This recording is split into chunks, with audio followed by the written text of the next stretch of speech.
वृक्ष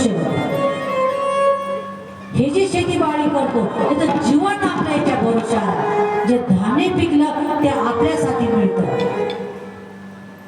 किती महत्वाचं आहे. गुरांना ढोरा वासराला चारा कुठं भेटतो? गवतनामुळे भेटतो.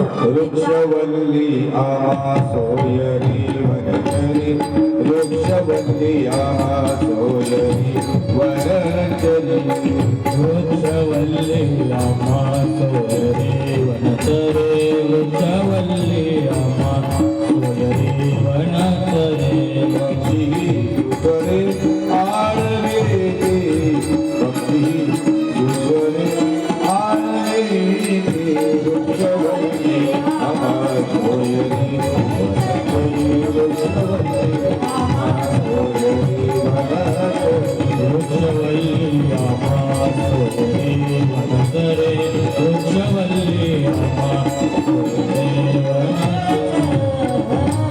वृक्षवल्ली आमा सोयरी वनचरी म्हणजे कसं आहे, या वृक्षामुळं जीवन आहे.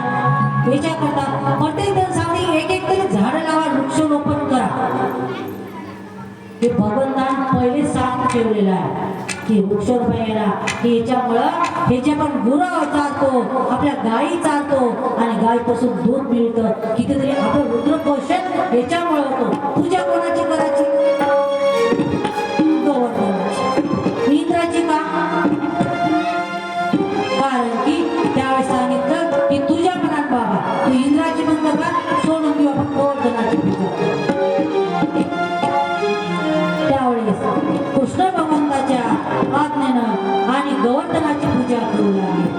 सगळी सामग्री घेतली, दही दुधापासून सगळं घेतलं आणि त्या गोवर्धनाच्या पूजेकरता गेले आणि गोवर्धनाची पूजा करून लागले. पण एक घडलं की गोवर्धन पूजा केली पण इंद्राला कळलं की आपण हर वर्षी पूजा माझी करत होते, आता या गोवर्धनाची पूजा का करत आहे? तर त्यावेळेस इंद्रानं पाहिलं की ही पूजा करून आले. राग आला की का? त्याला परमात्मा कळला नव्हता देव आहे इथं आहे बाबा. परमात्मा परीक्षा घेतली होती मग सांग चालला मला. भगवंतान कसं देवाला परीक्षेमधून भगवंताला निघायचं काम पडलं तर आपल्यासारख्याची काय बघा. प्रत्येक जीवनाची परीक्षा राहते. प्रत्येक जीवनात असं बंद असतात. किती संकट आले तर संकटाला सामोरे जाण्याची ताकद भगवंत देतो. त्याच्यामुळं असं वाटतं की चला इंद्रानं पूजा केली, पाहिलं राग आला.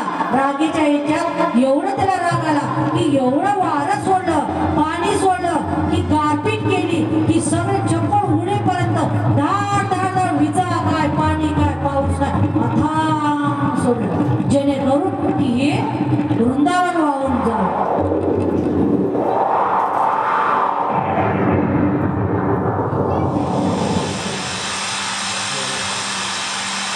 चला जाकीवाले तुम बिन